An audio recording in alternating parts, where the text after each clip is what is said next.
ನೋಡಿ ಸರ್, ಇದು ಕೊಟ್ಟಿಗೆರೆ ಸ್ಟೇಷನ್ನು. ಕೊಟ್ಟಿಗೆರೆಗೆ ಒಂದು 6 kilometre distant. Farm house land sir. ಇದು 2 ಎಕರೆ 10 ಗುಂಟೆ ಬರುತ್ತೆ.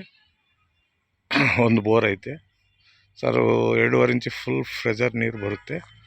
ತೆಂಗಿನ ಗಿಡ, ಸಿಲ್ವರು, ಟೇಕು, ಒಂದು ಓನರ್ಗೆ ಹೌಸು, ಸುಟ್ಟು ಫೆನ್ಸಿಂಗು ಎಲ್ಲ ಐತೆ. ಚೆನ್ನಾಗೈತೆ. ಬಿಟ್ಟು ತಾರ್ ರೋಡಿಂದ ಒಂದು 1/2 ಕಿಲೋಮೀಟ್ರ್ ಹೊಲಕ್ಕೆ ಇರೋದು.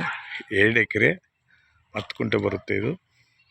ನೋಡಿ ಸರ್, ಫಾರಮ್ ಲ್ಯಾಂಡು ಚೆನ್ನಾಗೈತೆ. ಎಲ್ಲ ತೆಂಗಿನ ಗಿಡ ಇಕ್ಕವ್ರೆ. ಒಳ್ಳೆ ಪ್ರಾಪರ್ಟಿ, ಚೆನ್ನಾಗೈತೆ. ಕೊಟ್ಟಿಗೆರೆಗೆ ಒಂದು 6 ಕಿಲೋಮೀಟ್ರ್ ಡಿಸ್ಟೆಂಟು. ತಾರ್ ರೋಡಿಂದ ಒಂದು 1/2 ಕಿಲೋಮೀಟ್ರ್ ಇರೋದು. General property, Tumakuru district, Kottigere taluk, Kottigere station ಬರುತ್ತೆ ಇದು. ನೋಡಿ ಸರ್, ಸುಟ್ಟು ಫೆನ್ಸಿಂಗು, ಸಿಲ್ವರು, ಟೇಕು, ತೆಂಗು, ಸ್ವಲ್ಪ ಫಾರಮ್ ಅಗ್ರಿಕಲ್ಚರು ಎಲ್ಲ ಇಕ್ಕವ್ರೆ. ಮನೆ, ಗೋಡನ್ ಸೆಟ್ಟು ಎಲ್ಲ ಐತೆ ನೋಡಿ ಸರ್.